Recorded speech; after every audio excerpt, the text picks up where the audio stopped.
Hello and welcome. आप देख रहे हैं ख्याल आपका और आपके साथ हूं मैं गुंजन मित्तल। वैसे तो हर दिन मदर्स डे है, लेकिन हर साल मई के दूसरे रविवार को हम इसे सेलिब्रेट करते हैं, जो इस साल 14 मई को मनाया जा रहा है। हर माँ और बच्चे के लिए दिन बहुत खास होता है। वो कहते हैं ना कि बच्चा पैदा करना भी माँ के लिए दूसरे जन्म की ही तरह होता है। लेकिन आपको जानकर हैरानी होगी कि भारत में साल 2020 में 24,000 महिलाओं की प्रेगनेंसी से जुड़े कारणों की वजह से मौत हो गई। दुनिया भर में भारत दूसरे नंबर का देश है जहां प्रेगनेंसी के दौरान इतनी मौतें हो रही हैं। वहीं दूसरी तरफ आज हिंदुस्तान में ज़्यादातर महिलाएं एनीमिया, कैल्शियम की कमी और आयरन की कमी जैसी सामान्य दिक्कतों से जूझ रही हैं, जिनके बारे में उन्हें खुद पता नहीं होता, लेकिन इनका सही इलाज कराना बेहद ज़रूरी है। लेकिन कैसे? चलिए आज इसी विषय पर चर्चा करते हैं हमारी आज की मेहमान से और जानते हैं कैसे हम स्वस्थ मातृत्व की नींव रख सकते हैं। हमारी आज की खास मेहमान है सीके बिरला हॉस्पिटल की lead consultant department of obstetric and gynaecology doctor Nivedita Kaul. Doctor Nivedita, आपका बहुत बहुत स्वागत है हमारे शो में। Thank you so much. Doctor, सबसे पहले तो मैं जानना चाहती हूँ कि आज की तारीख में भी माँ बनना काफ़ी चैलेंजिंग होता जा रहा है, तो प्रेगनेंसी से लेकर माँ बनने तक महिला को कौन कौन से चैलेंजेस का सामना करना पड़ता है? देखिए, पहले तो आजकल प्रेगनेंसी होने में ही कई बार प्रॉब्लम्स आती है। आजकल टाइम के साथ इनफर्टिलिटी या प्रेगनेंसी होने में दिक्कत होना, प्रेगनेंसी हो जाए तो मिसकैरेज या अबॉर्शन हो जाना, ये कॉम्प्लिकेशंस बहुत कॉमन हो गई। इसके अलावा कई बार कॉन्फ्लिक्ट रहता है between the mother and the society, between the mother and the family, कि मदर चाहती है अभी अपना प्रोफेशनल वर्क या करियर में आगे बढ़े, जबकि सोसाइटल प्रेशर होता है, फैमिली प्रेशर होता है to get pregnant, to have babies. इसकी वजह से कभी कभी जब मदर कंसीव करती है तो she is not in the right frame of mind to continue the pregnancy. जी।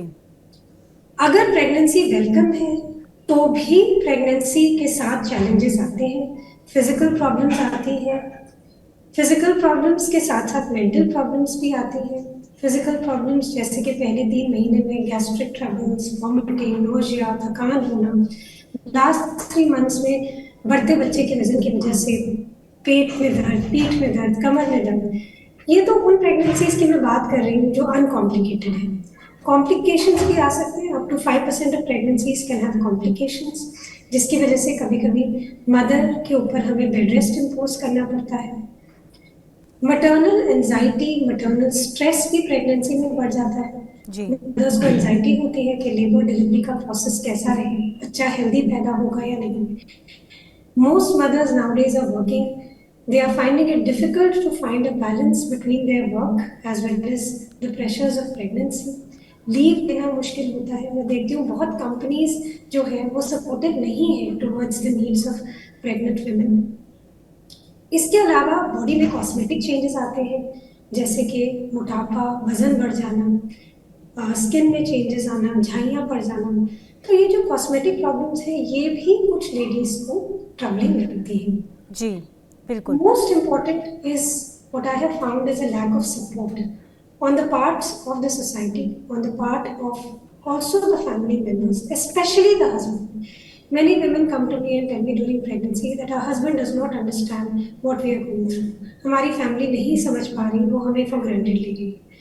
तो ये चैलेंजेस हैं जो आजकल की प्रेग्नेंट वुमेन फेस करती हैं। बिल्कुल डॉक्टर, जहां एक तरफ आज हिंदुस्तान पॉपुलेशन के मामले में सबसे ऊपर है, वहीं भारत में साल 2020 में 24,000 महिलाओं की प्रेगनेंसी से जुड़े कारणों की वजह से मौत हो गई।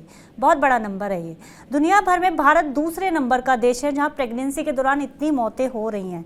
तो इसके पीछे आप क्या वजह मानते हैं और इसे कम या ख़त्म करने के लिए किस तरह के कदम उठाए जाने की ज़रूरत है आज की तारीख में?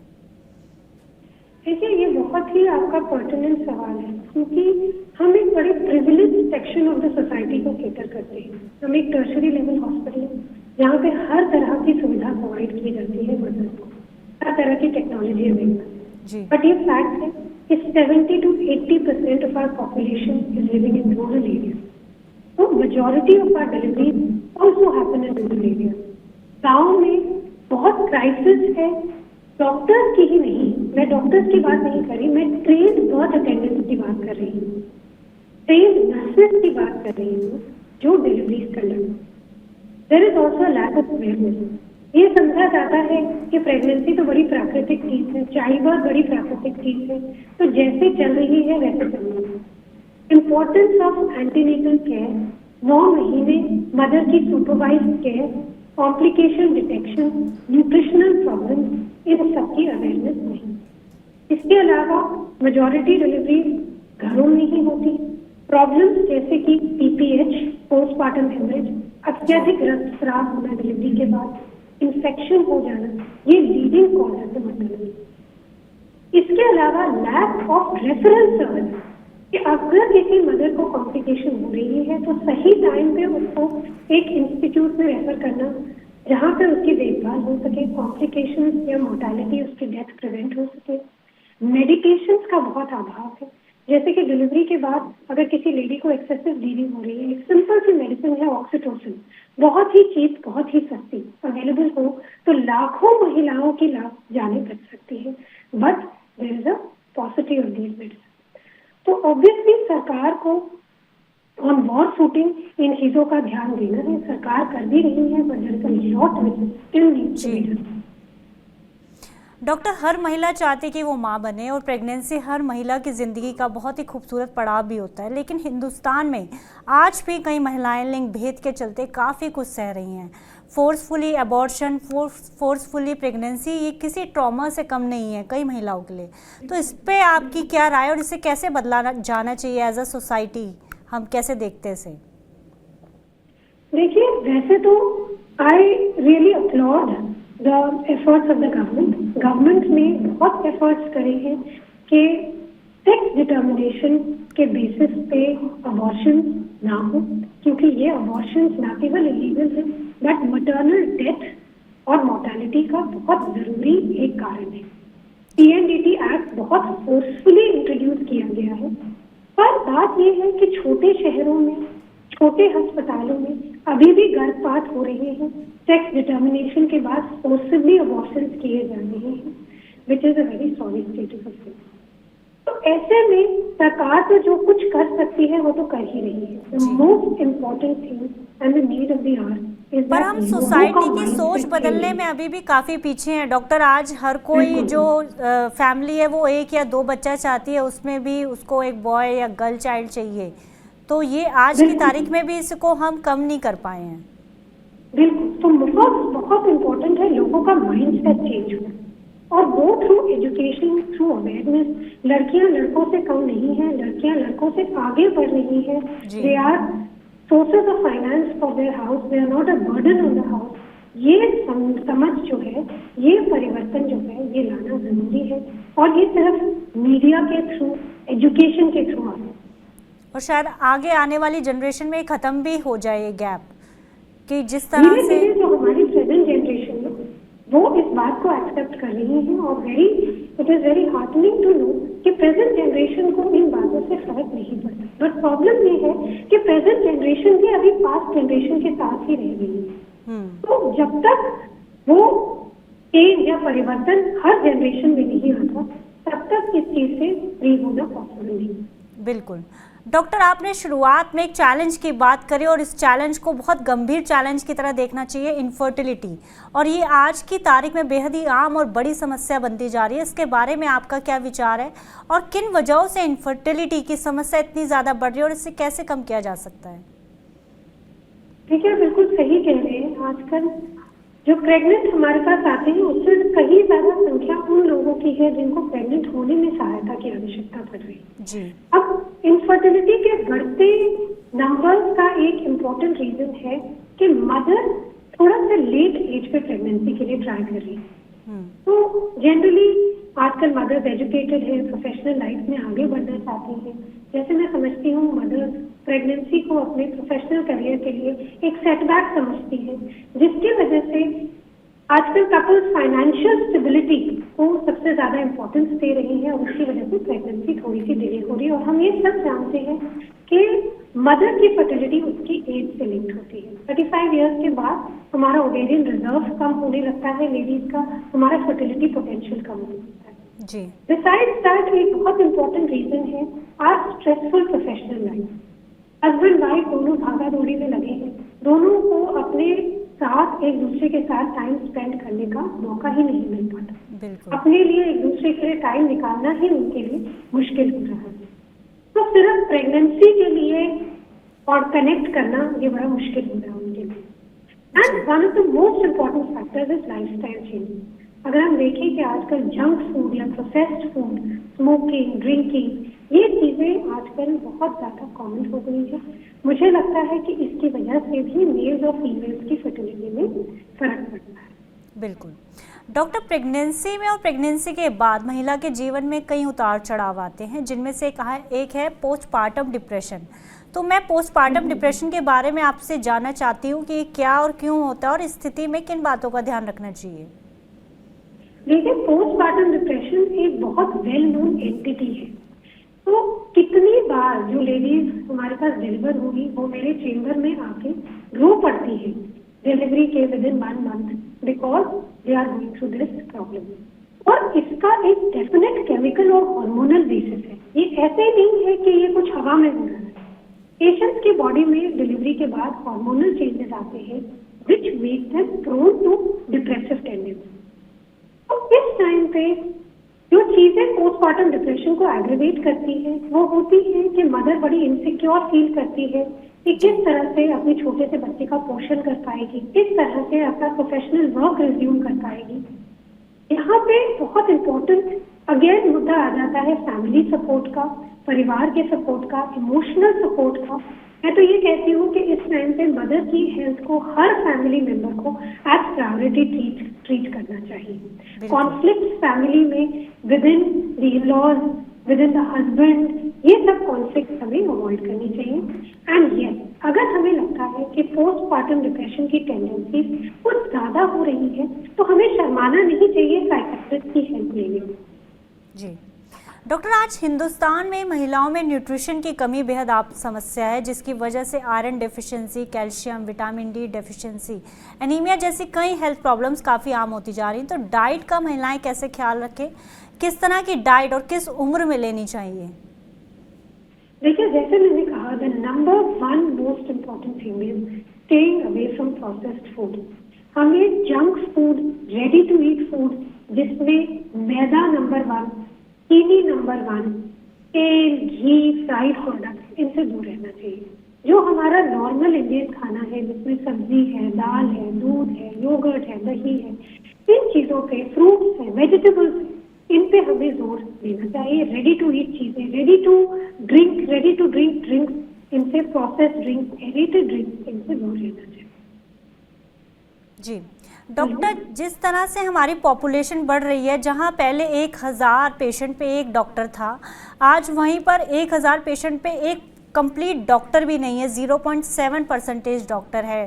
तो ऐसे में रिकॉर्ड डेटा के मुताबिक हमारे देश में करीब 50,000 गायनोकोलॉजिस्ट हैं, और ऐसे में प्रेगनेंसी के जो पेशेंट्स हैं या प्रेगनेंसी की जो देखभाल करते हैं डॉक्टर्स, तो जो ये नंबर्स है, आपको क्या लगता है कि आप लोगों पर कितना प्रेशर्स है और इन नंबर्स को कैसे सुधारा जा सकता है इन फ्यूचर, ताकि जो हर गर्भवती महिला है उसको उचित देखभाल मिल सके? देखिए, अगेन ये बहुत ही पेचीदा सवाल है, क्योंकि इसमें ग्रास रूट लेवल पे गवर्नमेंट की पॉलिसीज का इम्प्लीमेंट होना बहुत जरूरी है। तो ये जो हम बैठे हैं, जैसे मैंने कहा, हम एक टर्शरी लेवल, एक बहुत ही सोफिस्टिकेटेड हॉस्पिटल में बैठे हैं। हमें जरूरत है कि हम not necessarily gynaecologist but at least trained birth attendants, trained nurses हम इंडिया के हर गांव तक पहुंचाएं। इसके अलावा आजकल बहुत से स्टेट्स में मेडिकल कॉलेजेस में एमबीबीएस खत्म होने के बाद, इंटर्नशिप के बाद एक कंपल्सरी बॉन्ड होता है जिसमें डॉक्टर्स को रूरल सर्विसेज प्रोवाइड करनी होती है। मुझे लगता है ये बहुत ही अच्छा तरीका है डॉक्टर्स को कनेक्ट करने का रूरल पॉपुलेशन के साथ, और रूरल पॉपुलेशन को बेनिफिट मिलने का ट्रेन डॉक्टर्स। जी, ये भी बताइए कि आज महिलाओं में हम cervical cancer, lung cancer, ovarian cancer जैसी कई जानलेवा बीमारियों के मामले जो हैं वो देख रहे हैं। तो ऐसे में रेगुलर हेल्थ चेकअप्स कितने ज़रूरी हो जाते हैं उनके लिए, और किस उम्र में? देखिए, अगर हम कैंसर के पॉइंट ऑफ व्यू से बात करें तो सर्वाइकल कैंसर जो हमारी लेडीज में नंबर 1 कैंसर माना जाता है, वो यूजुअली रिप्रोडक्टिव एज ग्रुप में होता है, चाइल्ड बेयरिंग एज ग्रुप में होता है 30 to 50। तो सर्वाइकल कैंसर प्रिवेंशन के लिए हम कहते हैं कि महिलाओं के हर 5 साल में पैप स्मीयर नामक एक पानी की जांच होनी चाहिए सर्विक्स से या बच्चेदानी के मुंह से। बट अगेन, ये हम बात कर रहे हैं टर्शरी लेवल हॉस्पिटल्स की या डिस्ट्रिक्ट हॉस्पिटल्स की।